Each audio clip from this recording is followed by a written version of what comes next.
Alors, Paul Vannier, bonsoir. Cette motion de censure, c'était attendu, fait tomber ce gouvernement Barnier avec les voix du Rassemblement national. Quelle est votre première réaction à ce résultat? C'était une journée historique, c'est ce soir le triomphe de la souveraineté populaire. Et moi, ce soir, je pense aux millions d'électrices, d'électeurs qui ont voté pour le nouveau Front populaire en juin dernier. Nous avons gagné les élections législatives grâce à une mobilisation historique. Ce résultat, il a été effacé par le président de la République qui seul a décidé de renvoyer au fond la décision des Français.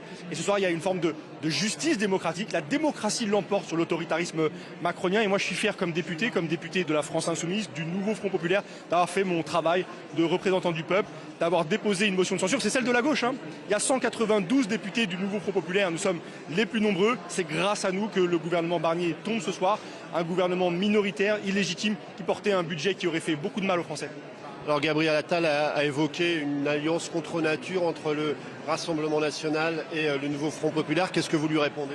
Que c'est le gouvernement qu'il soutient qui, ces derniers jours, a mené des négociations dans la coulisse avec l'extrême droite.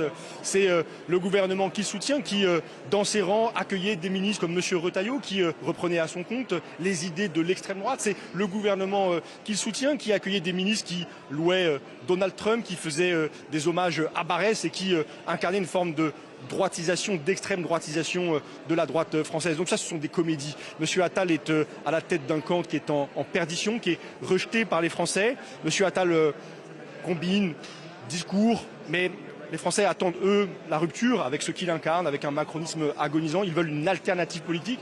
C'est ce que propose le nouveau Front populaire. Et nous disons, nous, aux Françaises et aux Français, à ceux qui s'intéressent à la situation de la France, que pour sortir de cette impasse, maintenant, il faut poser la question du départ d'Emmanuel Macron. C'est lui le verrou qui nous place dans ce piège, dans cette situation bloquée. Il doit partir, il peut démissionner, sinon nous allons nous poursuivre notre procédure de destitution. Il faut une présidentielle anticipée, il faut repasser devant les électrices, les électeurs, par les urnes. Il faut une sortie démocratique à cette crise.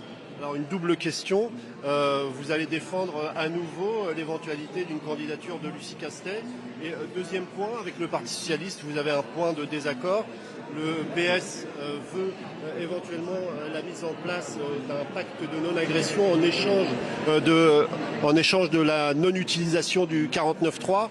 Lucie Castet, stratégie du Parti socialiste, il va y avoir un certain nombre de sujets qui vont sans doute provoquer des débats animés au sein du nouveau Front populaire. Nous sommes constants.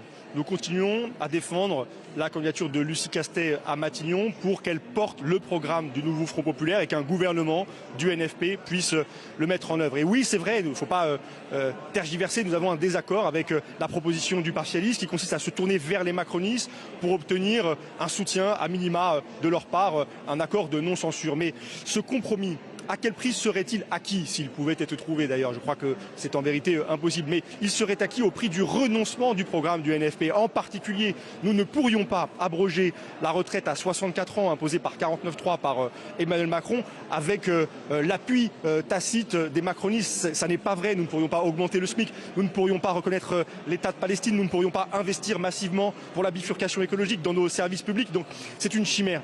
Et c'est pour ça, je le redis, que ce raisonnement dans le périmètre fermé de l'Assemblée nationale telle qu'elle est aujourd'hui constituée, eh bien, il ne conduit qu'à des spéculations, à des tergiversations.